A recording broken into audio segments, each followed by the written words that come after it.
Paano ba tayo makakakuha ng isang magandang kumpanya or maayos na amo? Ha? At ito ay para sa ating mga lahat na kapwa ko, mga operator, ano. Oh, Ah, wow.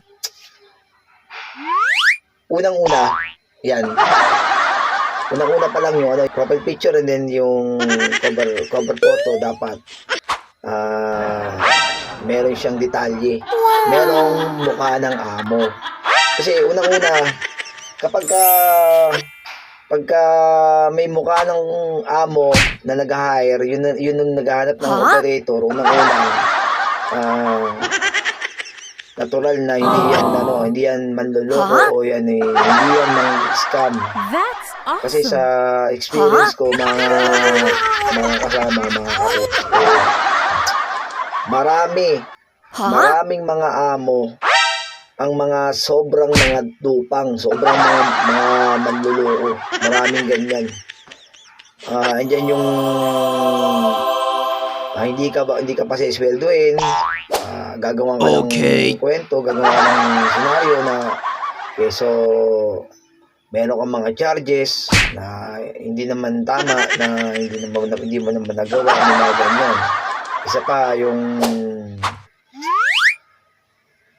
yan, tulad yan. Nakita niyo yan? Yung isang part na yan, gusto mong pumasok ng isang kumpanya, dapat naman ang kumpanya ay may benepisyo. Unang-una yan. At the same time, yun dapat yung rate na yun naman sa yung skills, katulad natin mga back operator, mga heavy equipment operator. Kasi unang-una, hindi naman tayo naglalaro lang dito sa pagtatrabaho natin. Pangalawa, hindi rin basta-basta ang trabaho ng pagiging heavy equipment operator. Nandiyan yung pwede kang madisgrasya, ganun. Pagpapalit pa naman natin yung profession natin ng pagiging heavy equipment operator sa halagang yung tipong binakabarot lang tayo. Huwag na tayo papatol sa mga 700, mga kapwa operator, 700, 800, maawa naman kayo.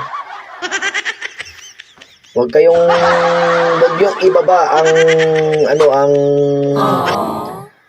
ang kalidad ng trabaho natin. Huwag yung ibaba. Huwag kayong papatol sa mga kumpanyang mga buraot na kumpanya. Wag.